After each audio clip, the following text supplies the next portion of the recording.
Hey, big wide world. It's Ian here from Outsource Marketing and the Marketing Guides, and I'm joined by Tucker, sorry, and Paul Barthel from Chainscape Web. And today we also have Jeff Steck from Tylerica Marketing Systems. Did I pronounce that right this time, Jeff? Tylerica, yeah. So you're a little tongue-tied today, Ian. We're gonna have to.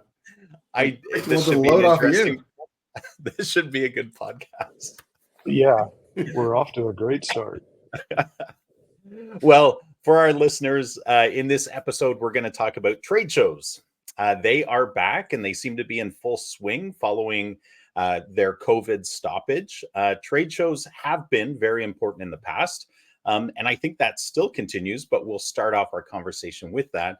But today we're going to explore this topic about whether you as a small business should consider trade shows, and if so, how do you leverage them to their max? How do you stand out? How do you generate buzz? How do you turn leads into sales in these vibrant business hubs?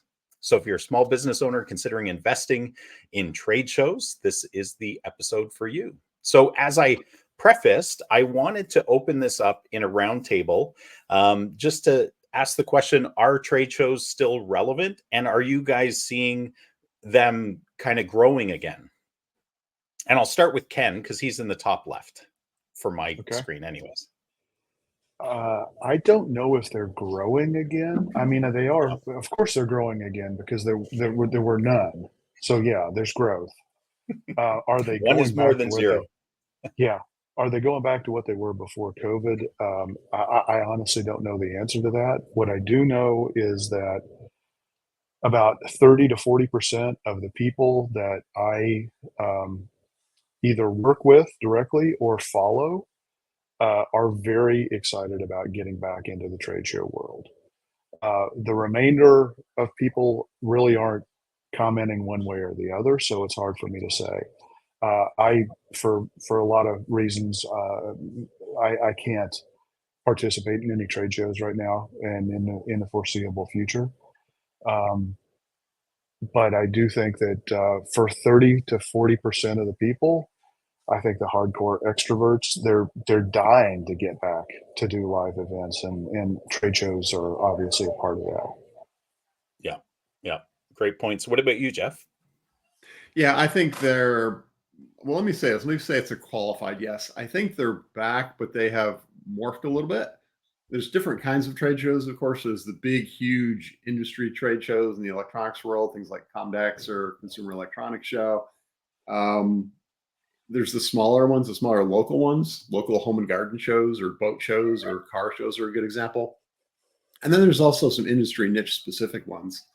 So I think are they back? Yes. I think should businesses participate in them? It's a qualified yes. I think you've got to find the right ones. Some of those bigger shows they almost have a mass production show for a show's sake feel, and not really a show to benefit businesses and attendees. In other words, it's all about the production and the sale of sponsorships or booths or tickets to attend.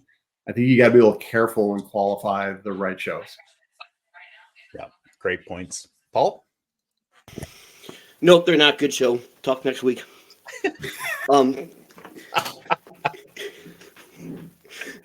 Yeah, I think it depends on the people more than the industry. I think, like Ken talked about, the extroverts. I have no desire to go to a trade show, no matter what it is. But then there are some people. So I guess like Jeff said, it's a qualified yes, because they've gotten more and more reluctant to give out information. So being at a trade show might lend some credibility, but that's not a given necessarily. But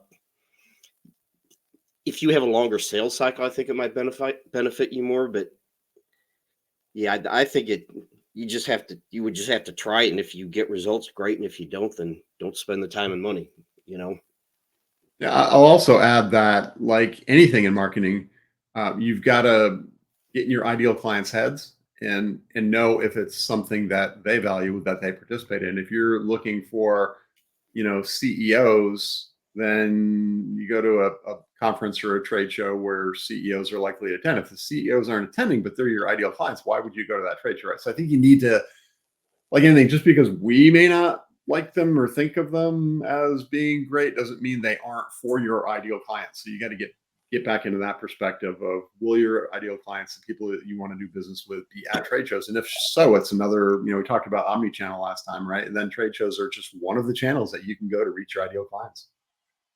Great point, Jeff. And I think you Yeah. got right to the heart of it, right? It's the same question we as marketing consultants ask our clients when they're talking about social media channels, is if your clients and prospective clients aren't there, why would you burn time, energy, and money to go? But if your clients and prospects are there, then it's worthy of exploring the ROI of it and seeing what you can do to leverage it, for sure.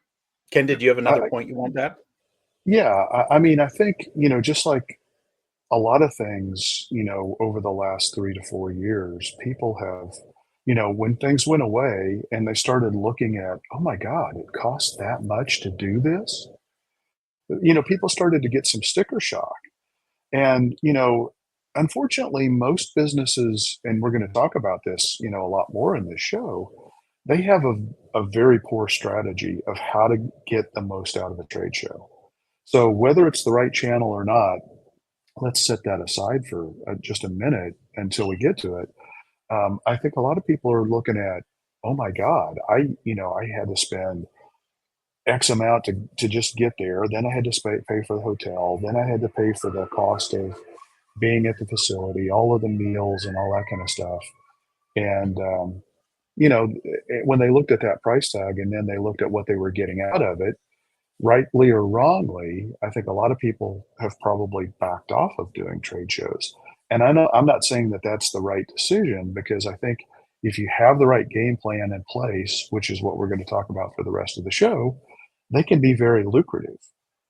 So don't just prejudge something based on looking at it purely as an expense and what you got out of it last time, because chances are you probably weren't doing all of the things that you could do to get real juice and uplift out of these trade shows. Mhm. Great points. Great points. Yeah, lazy trade show attendance is not the right place to be lazy, right? I've certainly seen a lot more of our clients getting involved in trade shows again in the last year and a half, and especially as we got into 2024. And that's actually why I thought this would be a really great topic, because I think they are growing in interest with people. So let's jump into some questions here. So I'm going to ask Jeff, I'm going to ask you the first question, but how can small businesses prepare effectively for trade shows? Ken talked about the importance of that. You talked about, how to make sure you're going to the right show, but what's the best way for small businesses to prepare? Yeah, I think, I'll expand on this a little bit, but I think in a nutshell, it's do your research and have a plan. I mentioned a minute ago, you got to tap into your ideal client's mindset and see what they value and where they're going. So that's the first thing. Start by researching where your ideal clients are going to get their information. Are they going to trade shows? What trade shows are they going to? When? Different times a year. Different businesses, different niches will have things. And the right after New Year tends to be, at least here in Austin, tends to be a big time for home and garden shows, probably because it's not hot outside and people are, thinking ahead to the spring, but they're more interested in going inside and doing something than when the weather's not as nice. But I think by, do the research, ask your ideal client audience, some of your customers, would they go to a trade show? What trade show do they go to? What do they look for when they get to the trade show? And then start building the list of trade shows. Yeah, I've done all size trade shows. I've worked for a large, corporate entity that did a major trade show every year. I mean, we're talking the kind of trade show where they would staff it with 100 people. And I've been in small business owner where I've gone with one other person and staffed a trade show. And then I've had clients that have done different types of, I'll put conferences in the same category, industry specific conferences, a little bit different flavor, but a lot of conferences will have an opportunity for vendors to connect with their audiences. So you've got to do the research and you've got to figure out, build that list of what are the likely candidates for trade shows. And then you can ask them. Most of them will have a website. They'll have a prospectus that you can request. It may even be downloadable. You may have to request it. And of course, that means a salesperson is going to call you back. But those prospectuses, or prospecti, I guess, they will give you a lot of information about the show, how many attendees, what job roles, all different aspects of that. They'll also give you a lot of information, not just about how to exhibit, but some of the other opportunities I know we're going to talk about later for sponsorships or advertising or whatever. Because of course, they want to sell you as much as they can.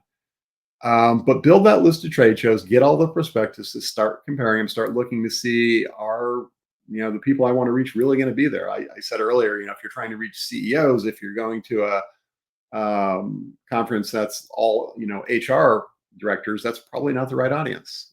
Flip it around. If your right audience is HR directors, look for an HR director oriented conference or trade show. So figure out where you want to go. Figure out your budget for being at them. Don't forget travel, but then start planning what you want your appearance at that event to look like. What are you going to give away? What are you going to talk about? Some conferences will have the opportunity to get speaking engagements. Now, they vary from 10 minutes on a side stage that may be a few $100 or $1,000 up to main floor, main podium, featured speaker type things, and those can be very, very expensive if you don't have a big name where you get invited. Side note, speaking opportunities may have a earlier registration than the actual conference, so again, think ahead.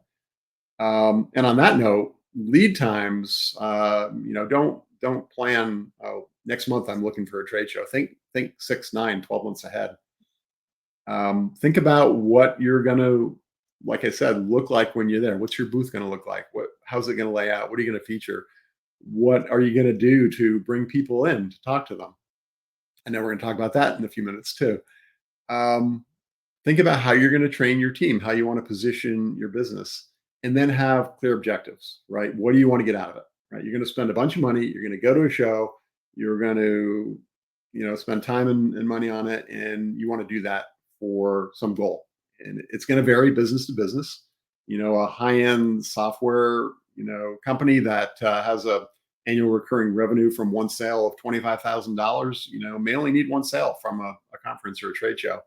A home improvement company that has an average, selling price or average job of $1,000 may need, 10 or 20 sales from directly attributable to the trade show. So think about your objectives. Think about, how you can take advantage of everything that you have to offer, including later follow-up, and then kind of map it all out, come up with a good solid plan. It's not done on a whim. There's a lot to it. And if done well, it can be very effective. I like how you brought it back to objectives, Jeff. And when you think about the number of leads that you need to get in order to get the number of sales you need to get, and then work back from that and include that in your ROI calculations, that can be a very powerful and also pretty simple way to figure out, is this achievable for us? Do we think we can actually get that number of leads, that number of sales? And then anything above that is gravy, right? But yeah, you have to start with your objectives. Yeah. Yeah, one of the things also, with some industries, especially professional industries like dentists, doctors, even accountants, CPAs, that kind of stuff, a lot of those industries, they have to keep up with continuing education credits. And usually there's a lot of online stuff you can do now. But I think a lot of the professionals in those industries, they look at the trade show as, first of all, an opportunity to reconnect with people. So they like to go to those. But then also the continuing education, it's just an easy thing. Like, I've known dentists who have gone on cruises because the association actually runs a trip, and then they do some continuing education, for an hour here and an hour there during the cruise. They get their credits. They get to write off a portion of the trip, and they get to connect with other peers and talk, about the business. And so, that's something to keep in mind as well, that that hunger that some people have felt has just been reignited, and they're eager to get back into these situations. In that continuing education vein, another thing that is fairly new in the, I guess, probably more conferences side than pure trade shows. But since COVID, the notion of hybrid conferences has come up. So there's definitely, I'm seeing one of my clients particularly has participated in a number of hybrid conferences, and they go with a physical presence. There is the option just to attend virtually, but some of the attendees are virtual. So they're doing the classes, they're doing the continuing education, they're listening to the talks. They're not there for the party. They're not the extreme extroverts. They're not there for, walking around the floor and picking up tchotchkes from all the vendor tables. So they may attend virtually. And the exhibitors also can have virtual booths. So they have the opportunity to upload videos, to upload downloadable collateral, to have live messaging contact back and forth with the people that are on the app, not at the show, that are in between sessions. So that's something else to look into. If that is an option, if you're more, like I said, conference oriented professional businesses, that may be something to look at and factor into your planning. Can you do that only, or if both, can you staff both? Right, you want to have somebody dedicated to being available online as well as on the floor. Yeah, you talked about early registration too, and I think it's important for businesses that may not have done trade shows before and are considering it now, that some of these exhibit halls, usually as an exhibitor, you get, it's not always true, but often it is, especially if you're a larger vendor, you get the first right of refusal for your old space last year. Like, they give you the first option to take it again. And so what happens is, if there's a lot of appetite for that trade show, the other spots get picked up really quick. And some people find they're either relegated to a corner or, behind a post, or not at all. So I think that's important to consider too, is, if you're going to go down this path, make sure you don't, tarry, get working on it. Yeah, that's a good point. I mean, certainly, the path to the food court is a higher traffic path than the back corner.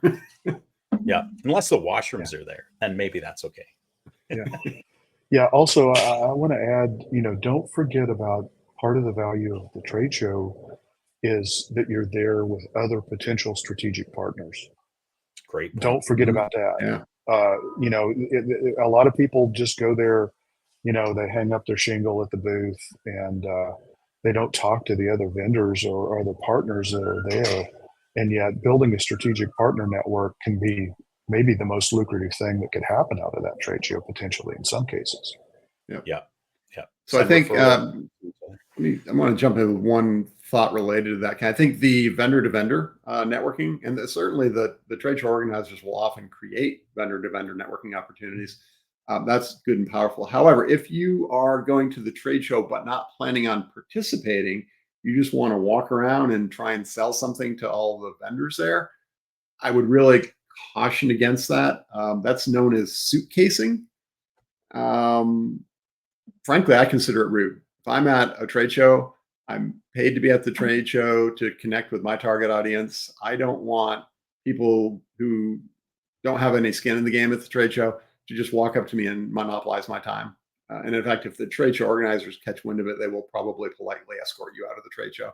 So if you have in mind maybe going down to the trade show as a non-registered vendor to try and catch people walking around the halls, it's really, frankly, not very ethical, and I would advise against it. The only thing I would add to that, Jeff, because I agree, the only thing I would add is that, oftentimes if it's a huge outlay of money and you're not sure whether it's the right show, you should actually send someone from your team, whether it's you or someone check it else, out, to the trade show this year. Take a look, explore. Are people engaged with vendors? And then I would say, if you're networking with people, of course you can talk to them about your business. Like, that's totally fair. But yeah, no, I think there are some kind of gray hat, black hat kind of things that aren't very good for businesses to do. It can give you a bad reputation for sure. Yeah. Ken, next question's for you, and I think this segue is really nice. But what are some key elements of creating an engaging trade show booth? So you've decided to go to a trade show. What should you be doing to make that valuable? Yeah. Well, I think, obviously visual impact is an important consideration. So, you want to have a design that looks professional, that represents your business, your brand, your personality in the way that you want it to be seen by people, because this may be the first, and probably is the first time, that maybe many of these folks have come across your business. So, that can include having, impressive visual displays, the actual booth displays themselves. You can incorporate visual elements, so you can bring in a large monitor. If you're a software company, maybe you play a demo in the background, or if you're, a home remodeler, maybe you have videos playing of before and after projects, or works in progress behind the scenes, things like that. Uh, but I think having an interactive element is important. You want people to stand at your booth and spend time there. Um, One of the things that drives me nuts as a vendor is that there are a lot of people, inevitably at the trade shows, there are people who literally just walk by. All they do is just grab the tchotchke and go. And so I'm not a huge fan of just having free things that are stuck out on the table for people to walk by and grab and go. I mean, having some snacks or stuff like that, if it's acceptable within the rules of, the trade show, hey, that's cool. But, it just, having the pens or pads of paper that people could just walk by and grab and go. I'm not a big fan of that. I want people, I want to design the booth to get people to stop and spend time. Years and years and years ago, and this is really common now, but um, at a software conference that I went to back when I was selling to the federal government, um, we actually had a putting green. At the time, that was unheard of. Nobody ever had done that before, of any of the people that I talked about. This is back pre-2000. And we had people standing in line waiting to hit the putt because they had an opportunity to win something um, at the end.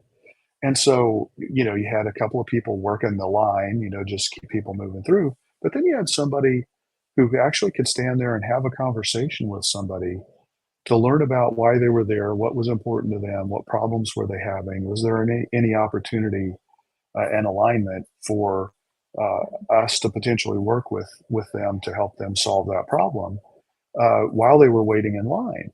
And guess what? Because they had nothing else to do, they would give you the time of the day.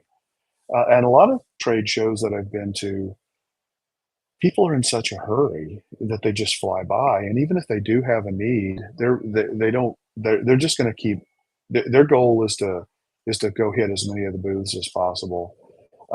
If you don't give them a reason to stick around and have them be a captive audience, and look, this is classic landing page strategy, right? I mean, think of your booth as the physical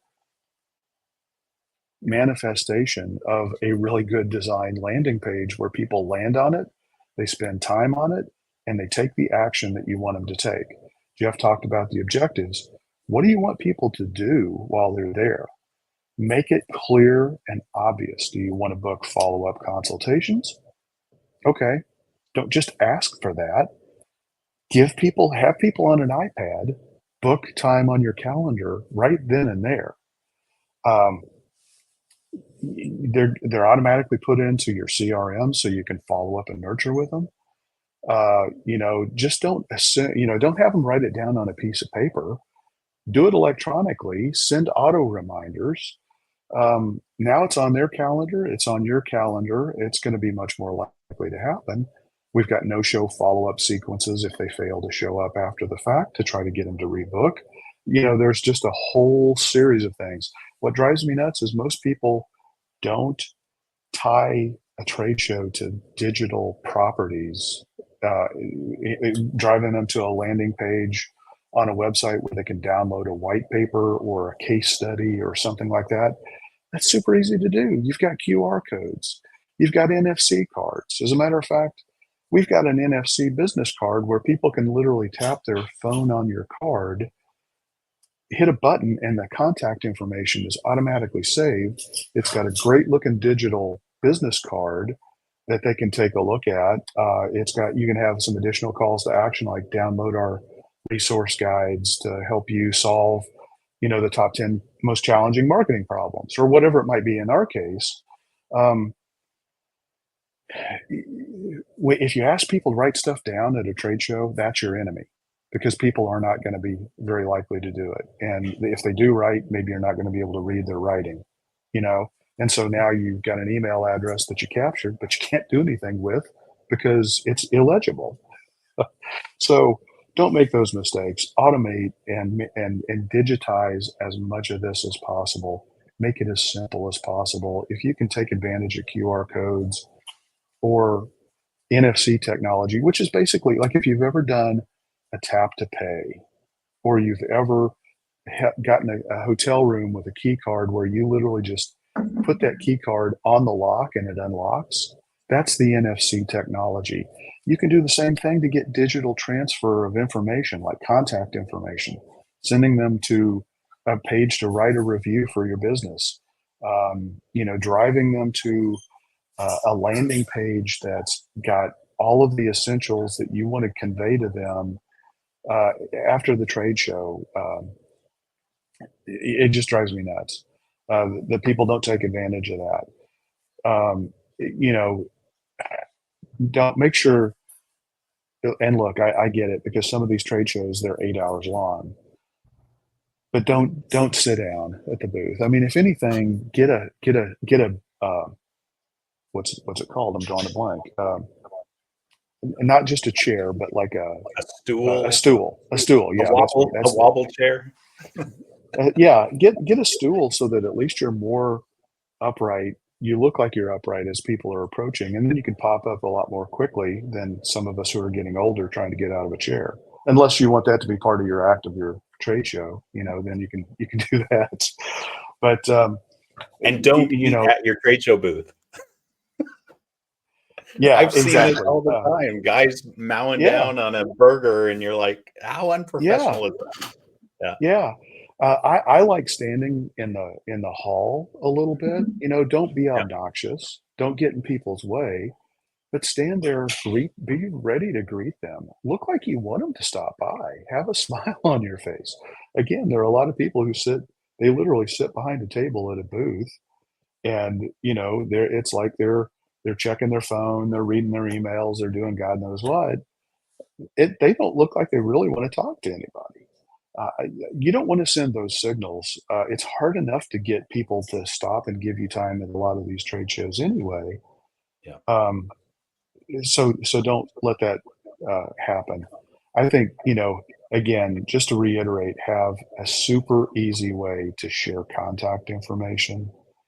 QR codes, NFC cards are two huge things that I recommend. Capture the lead information. Get an appointment if that's appropriate for you. If, it could be to sign up to watch a demo. It could be to schedule a free consultation. It could be to get a free estimate. But make sure that you're getting that action while people are at your booth. Don't wait for them to say, oh, yeah, I'll schedule an appointment and walk away. Make it as easy as possible so that they're very likely to do that while they're there. And then marketing automation is your biggest friend at a trade show, because it's the thing that's going to allow you to stay top of mind, follow up with them, nurture them, keep providing information to guide them through their buyer's journey well beyond the trade show. And I think that that's just absolutely critical. And most people, it drives me nuts. They just don't do that, and that's not part of the plan. Yeah. Ken, I want to jump in on, the whole topic, a bunch of the things you hit on about how to have an engaging trade show booth. I think that was the question. First and foremost, be engaging, right? It's not just the booth. Sure, the booth has a lot to do with it. And I'm a big fan, by the way, of good graphics and some motion. So some kind of video. And good graphics doesn't have to mean one of those fancy, erector set looking pop-up walls. It can be as simple as some banners. I know we're going to talk about, ways to do trade shows on a budget in a minute, but have good looking graphics, have some motion, which probably means a display, a laptop. One of my clients they don't want to ship a TV around to be able to have their slideshow, their little demo reel running on. So they go buy every time they go to a conference, they go buy, a $180 TV. They use it for the conference and they raffle it off. So now you've got Awesome. some people coming over for Yeah. entering the raffle. Now, giveaways you got to be careful with because you have to think about what behavior you want to incentivize in people, right? You don't want people coming to your booth and signing up for a free estimate, for instance, just because they're going to be entered into a drawing for $100. You're going to get a lot of no-shows. You're going to get a lot of people that you try and confirm and you can't even get them on the phone. But having, some motion, and then if it means raffle off the TV and that helps draw traffic, that's an added bonus. And then, the whole be engaging part, that goes back to the people, the staff working the booth too. I'm with you, Ken. It drives me crazy when I walk around trade shows and you see, two people at the booth sitting behind the table on their phones, eyes down. And it's like, it's not even generational. I don't want to, put a generational thing on. I've seen, 50, 60-year-olds doing that at their booth. It's like the message that conveys is, why am I here? And if that's the message it conveys, then my response is, why should I talk to you? When I mentioned that I'd done some very large trade shows, this is years ago, back when I was in the high tech business, they actually put us through a week-long boot camp of how to do trade shows. It was really cool. And picked up a lot of tips. And then, one of them is don't sit down. If you need a stool or something to lean against, if you need to take a break, if you're working shifts with people, go take a break and sit down, but not at the booth. Put the chairs out of the way, get rid of them even. You want to be energetic. You want to be standing there, engaged with people. And the whole, out in the aisle, making eye contact as people walk by and saying hi, being friendly, smiling. I don't like asking how it's going because everyone's just fine. For sure, if you're a HVAC company, don't ask, you need a new HVAC unit? You don't want to be doing that. But you want to do something to catch their attention and be engaging. I'll give a little tip of something we did, and it kind of ties into give behinds. One of the things I learned in the show boot camp that I went to was have something in your hands, right? Psychologically, people that have, even if it's just a 3x5 card, if they're holding something in their hands, they seem more authoritative than just standing out there, whatever. So we made up some 3x5 cards that fit in a recipe box. And one side of it was actually a recipe. We had 3 different ones. One side of it was a recipe, and the other side was information about the company. And we'd walk by and, we'd ask people, do you like salmon? People would kind of look at you a little strange. You look at the booth. Now they're looking at and then they kind of keep walking. Do you like chicken? Or if they said no, we say, how do you like chicken? And then by the third one, they would stop and come back and go, well, yeah, why are you asking? I go, I've got a recipe card for you. This is a really good. And it was a house painting company. So we had tied in the name of the recipes, like, painted salmon, shellac chicken, whatever. And we said, well, we've got a recipe card for you. This is really good. I've made it myself. It's awesome. And, put it in your recipe box. And the next time you need house painting, go look in your recipe box because that's where everyone looks for house painters, right? And they kind of laughed, but they remembered that and it drew them in and engaged them. And now we had a conversation going.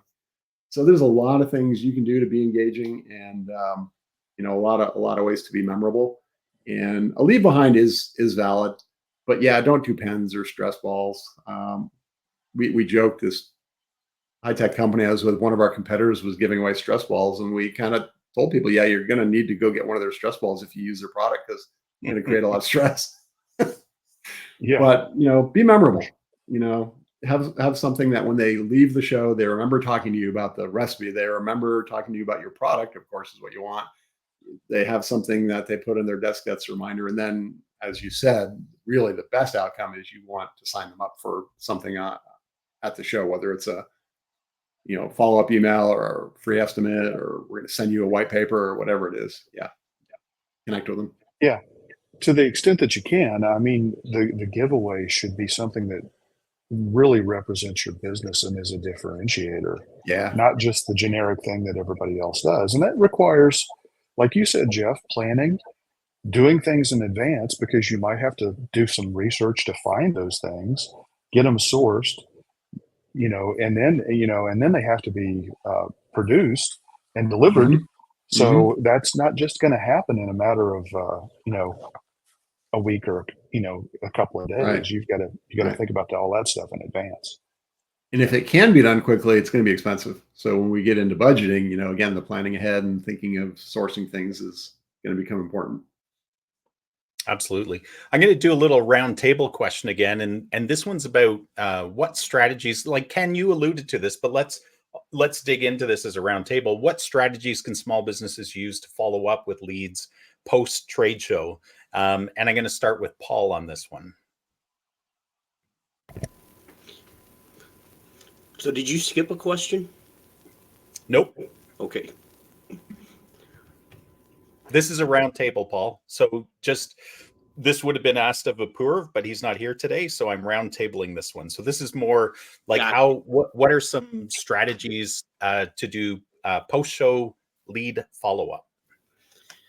Yeah, there's some overlap. We kind of touched on a lot of this, but like Ken said about the CRM,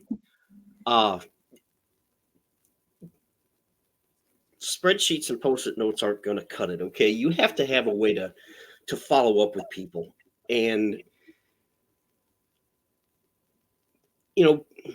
whether it's emails or calls. And I'll say this right now. I was going to answer it in the next question, but you've got to have a really good offer. It's like businesses don't want to have an offer anymore, and you have to give people a reason. We have a client that they do trade shows, but it's really more of a brand awareness because people have gotten more and more reluctant to give out their information.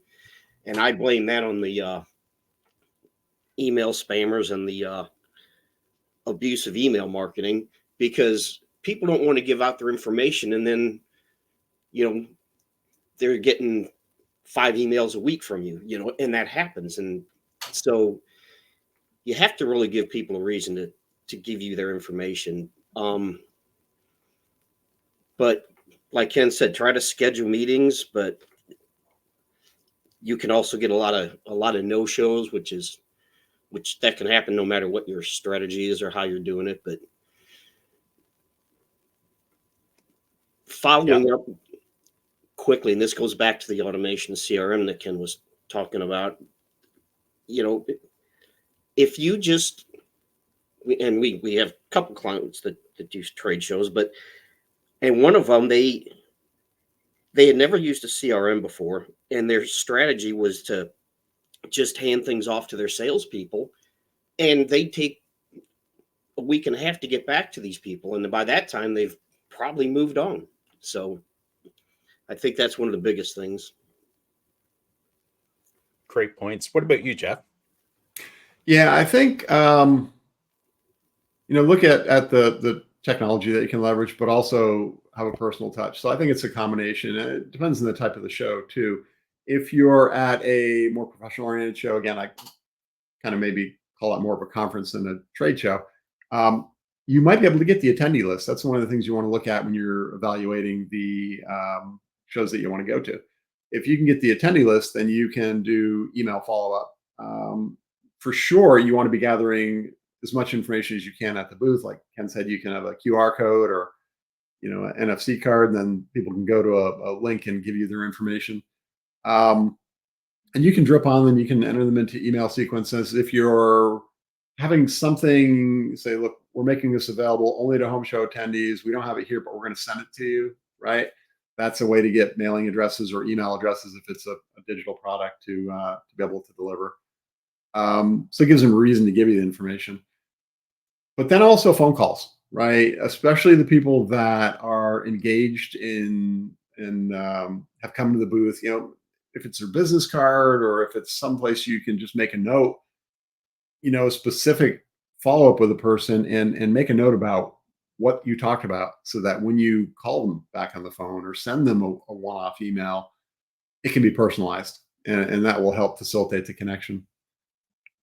Some like home shows, you're not going to be able to get the attendee list from the organizer, but they may have an app where people that come visit you, you can scan their badge or their entrance card.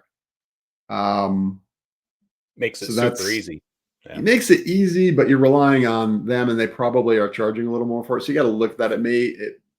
Again, weigh it as you're figuring out the trade show and the trade show logistics of how you're going to move everything around, how you're going to do everything, it may be in your best interest just to have, I don't care about scanning their ticket. I'm just going to, ask them for the information directly or use one of the methods Ken mentioned. But yeah, follow up. Don't ignore phone calls, email for sure, and make it as personalized as you can. Perfect. Jeff? Or sorry, you're Jeff. I'm having trouble today. Ken. Yeah, I think really just the critical thing is you got to have a plan for post trade show. Yeah. And that includes allocating time to do the proper follow-up, and the more personalized it is, the better. But at the same time, you can ease a lot of that burden by designing in advance your follow-up and your nurture. And then have the ability to supplement that with things based on real conversations that you had. And so looking at, if you can categorize somebody's interest based on where they're at in the buyer's journey, or based on the product or specific set of services that maybe they were interested in, when you follow up with them, you're going to give them, the most relevant, valuable information, and it's not going to come across as just being spam. The thing I don't like about using the trade show provided lists is, hey, look, everybody who attends that trade show is not your ideal customer. So, obviously it may be a good way to find those few people that didn't swing by your booth, who maybe were legitimately interested, but that's kind of the equivalent of cold calling. In my mind, you want to get well qualified, really interested people from your booth, and that's what should be in my opinion, your top objective. Get their contact information, get the information that you need to stay relevant for them as you're continuing on beyond the trade show. And again, keeping that in a system, CRM ideally, I think, is going to be your best friend if you know how to use that system properly. Yeah. You can still do a ton of personalization. Yeah. I think simple personalization is really important too. We've talked about kind of taking notes about your conversation. I would even say, like, make it easy for your salespeople or yourself, if it's just you at the trade show, to create, like, here's the key services that we promote at this trade show, so that I can follow up specifically to the service or the product that those people were most interested in.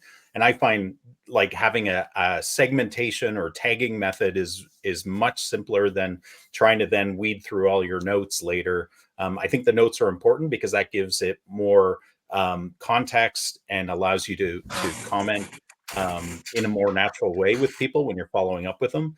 But I think you got to have that segmented list to make it easy. And the one thing to remember too, I would not say no to a list like doing cold outreach, because it's kind of lukewarm outreach to attendees of trade shows from the attendee list.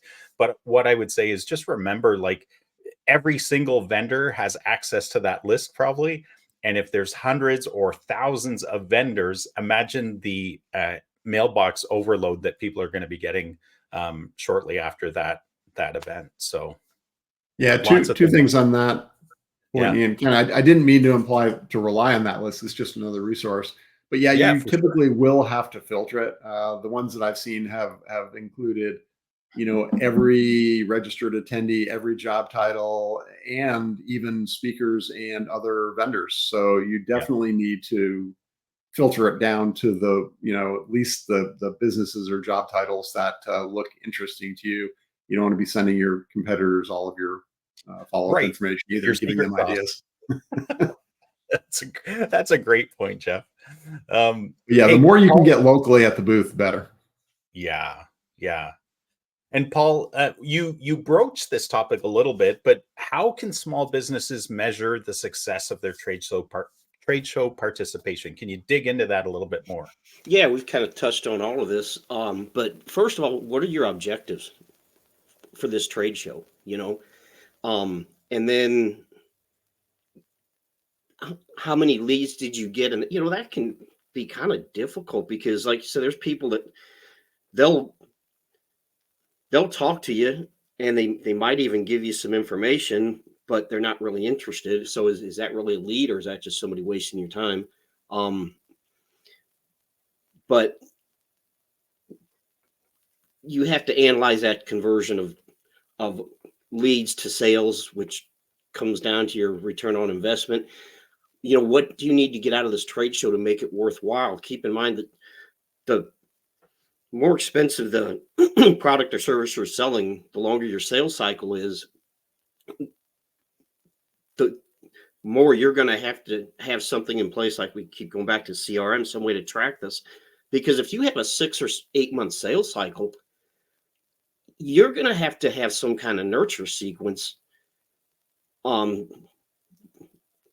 using a CRM for that.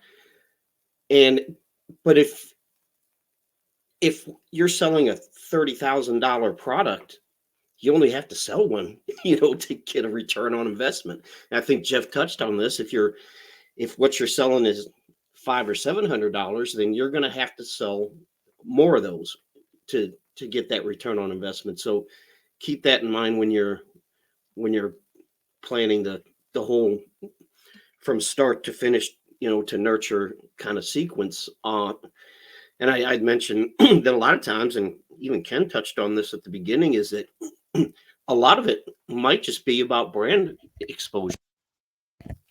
This might be the very first time that people ever heard of your business. So they may take information from you, but they may not be willing to give you their information because they've never heard of you before. They want to go do some research and,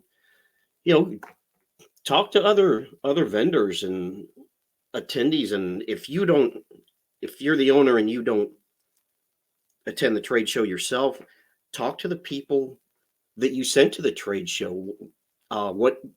Get their feedback. So Well, you right hit there on the brand exposure, and yeah, I want to jump in on that a little bit. That also factors almost into some of the investigation of which shows to go to. Is how much are they going to help you? How much are they going to mention you in social media or in their promotions? And that probably depends on the level that you come in at. Most trade shows will have different levels of exhibitor. But also, you can use the fact that you're going to be at the trade show. I've got a client that's going to do a small, almost neighborhood-based home show coming up in February. Well, I guess that's this month now, right? And they're putting out a press release. We're putting out a press release on that. I wrote it yesterday. It should go out today, and it's announcing the fact that they'll be at the home show. So we don't expect that the local TV station is going to fall all over themselves and rush out there to cover them, but they're going to get an online press release, which means a lot of backlinks from big websites to their website just from doing that. So that's newsworthy. That's part of the prep and part of the exposure, brand exposure, and social media mentions that they'll take advantage of for sure. Yeah, I would just want to add into this conversation that, like, when you're thinking about ROI, so the return on your trade show investment, you really need to focus on what is the value of a new client, how long is the sales cycle, because one of the comments, and I know you didn't mean it this way, Paul, you weren't talking about, if somebody is using up your time, like, that's not necessarily a bad thing, right? You're creating relationships. At a lot of trade shows, it's about the feeling you give the person that's going to present your business in a positive manner.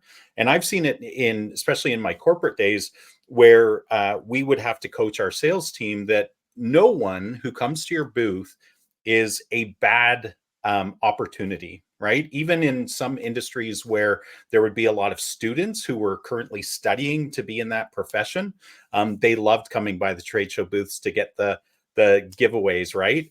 And quite frankly, our sales teams sometimes dismissed those people. They were dismissive to those students.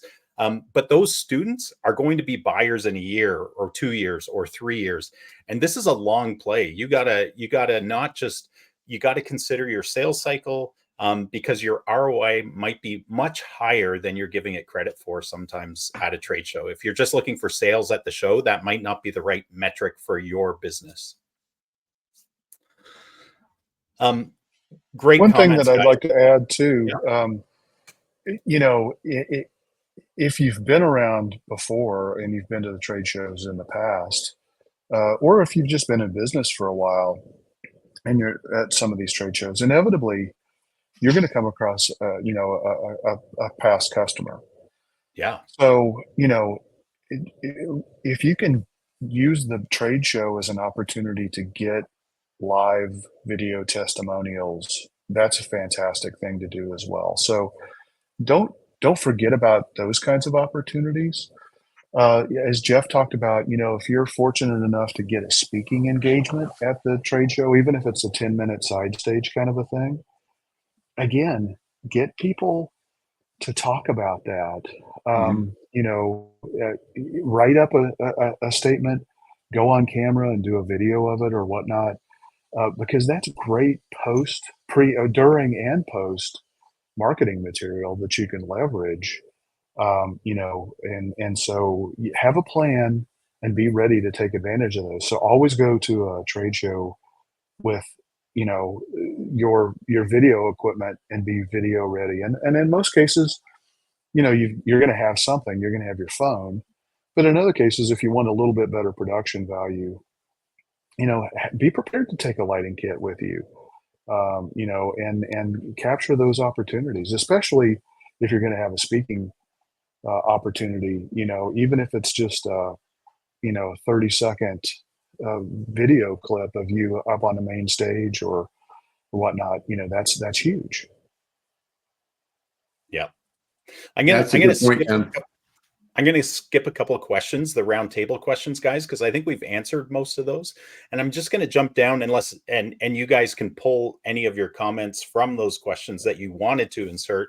The last question I wanted to ask everybody, because I think this is kind of an open forum for you to just say, like, hey, here's some tips or tricks that I came across that I found to be highly effective for businesses at trade shows. So let's round table this puppy. Anybody can jump in as they want, or I can pick. Well, you know, the only thing I'd say is, you know, going back to where we talk about return on investment, you know, there's a lot of intangibles when preparing for a trade show, you know, and it's not just the monetary layout. There's a lot of time and effort and planning that has to go into this. And it's one of the reasons I'm not a huge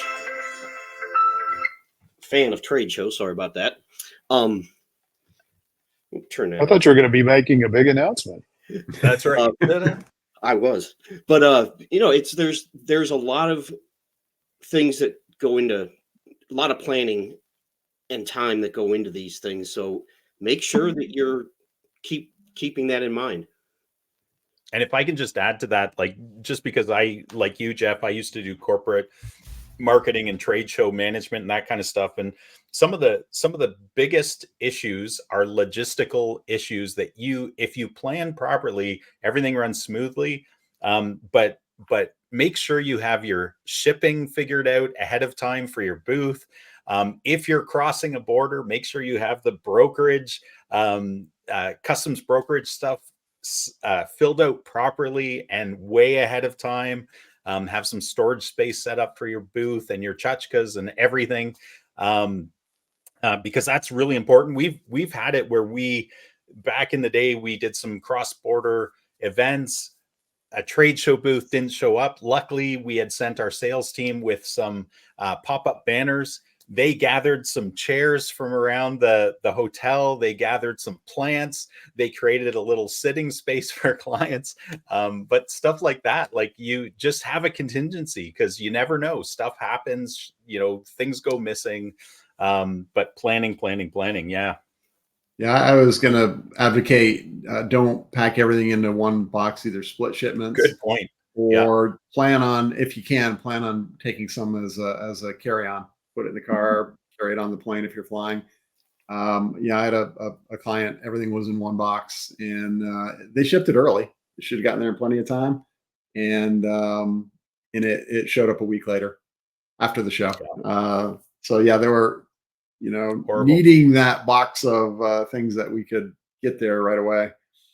That's when you uncover how good your sales team is, right? Yeah, yeah. So How I it did want to happens. hit a little bit on some of the cost-effective ways to participate Sure. in shows. And I think I mentioned it earlier, you don't need a big fancy pop-up booth. You just mentioned, in a pinch, um, a nice piece of carpet. You need some kind of flooring. So you go to a carpet store, get a carpet remnant cheap, throw it on the floor, get some tables from wherever you get them from, little cafe tables and chairs if you want to sit and talk to people. But usually you'll get a table from the show in a pinch, just the table with some easels. Even go get some nice poster board graphics printed up and put them on easels on the table level. Now they're up at people's eye level. If you want to spend a little bit more money, I think they're in the $100-$150 range. You get the floor standing pull-up banners, about 3 feet wide, and I think they come up 5 or 6 feet. Now you put one of those on a table, and you've got something that's a little more interesting, a little more visual. Now, if you build 3 of those, and you have the flexibility, especially if you design the graphics right, of mix and match, move them around. Only use 1, use 2 if it's a smaller space, use 3 if it's a full space. We've done that for a client. But they're a lot more cost effective than one of those big full floor pop-ups. Looking at some of the smaller local shows, you don't have to travel across the country for a show. You don't have to do the biggest show in your industry. Start smaller, start local, test the waters, dial it in, figure out how it's going to work for you, and then go from there. There's a lot of ways to get going and use this tactic without, going all in on a huge budget. Great points. What about you, Yeah. Ken? So I do think that geofencing or geotargeting and Yeah. remarketing have opportunities.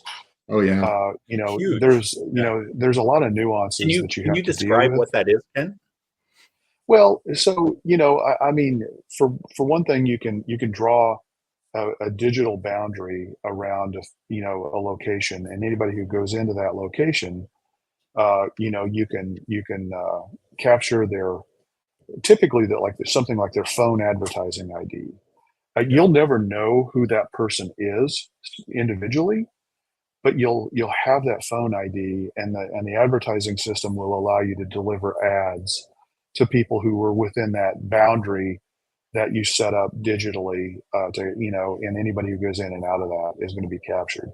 So that has a lot of potential, and can be great for follow up if you have the opportunity to, uh, you know, if you know the likely audiences of people, when they attend a particular show, are going to go to specific websites. It gives you an opportunity to use that website. If they visit that other website, not even yours, but another website, you can potentially put them into a remarketing or display audience, I should say. So don't forget about those things. The other thing I want to talk about is, and you want to always be respectful of the show and follow the rules, but if it makes sense, schedule a sidebar where you've got a room reserved at a nearby restaurant Absolutely. where Yeah. you can take Mhm. people, take a group of people together and have a mini little presentation. You can do it at your potentially at at one of your hotels. You want to be respectful. You don't want to skirt. Uh, I mean, it is kind of skirting the rules of the maybe the particular show, but for a lot of smaller businesses, you can't afford the prices that they're going to charge for some of these big sponsorships, like sponsor, happy hour at the conclusion of day 2. That could be ridiculously expensive. And instead, I think you want to build a little bit more of a private audience. And so if you can, get those people and say, hey, you know what, if you're interested, drop by. We're going to have a room over at, this hotel or this restaurant. We're going to be talking a little bit more detail about this product, service, solution, whatever it might be. use the trade show to do that. And then the last thing is just absolutely make sure that you marry the offline to the online. And trade shows measure, track, and improve the close rate of and deliver the better result for your trade show. Yeah, great points. You stole some of my thunder because I wanted to make sure we covered, feel free to have offsite client events, right? And open it up to a client bringing a friend, right? Bring another, if it's a dental conference, bring another dentist that you're buddies with, like bring them along. And because usually the client events, first of all, it could just be wine and cheese. It could be a beer bus to another event. It could be whatever, but it's an opportunity to, first of all, for prospective clients to see the value that you've brought to other clients. And then it's just creating your tribe, right? You have people that value you in a room together, and you're going to build those relationships. So yeah, always be respectful of the rules, but there's always ways, to be creative around those rules. I've seen the beer bus idea work really effectively sometimes. So it's not. Yeah. Well, the great thing is you've already got the people who are already likely to be your ideal customers already located in a single place. Yep. Don't squander that opportunity. Yeah. Yeah. If you can build I was just going to say, to make that work, again, preparation, because usually you want to have people set aside that special event ahead of time, right? You want them to schedule it. So it takes a little bit of planning. Yeah, build your target list and think about that extra. How do you go over the top for the people you really, really want to reach, and take them to a steakhouse, take them to a golf course and play around, whatever. Yep. Absolutely. Well, guys, I kind of feel like there's so much we could keep talking about, but we've done a really good job of covering, I think, what will help small businesses. We've brought a lot of experience to the table. So hopefully our listeners, our viewers have gotten a lot out of this. But just go out there and explore this idea, because it could, for some businesses, this is a really powerful way for them to continue to build their business. So I'm going to wrap up. Thank you to each of our marketing guides for exploring this topic today and for sharing your insights. Thank you to our audience for joining us today. I hope you found this topic valuable. Please share it with other people. We want to get the word out there that this is a great podcast. And obviously, if you as a listener or viewer have a topic you'd like us to cover, let us know. We would be more than glad to explore that idea. But until next week, folks, keep calm and market on. Yeah.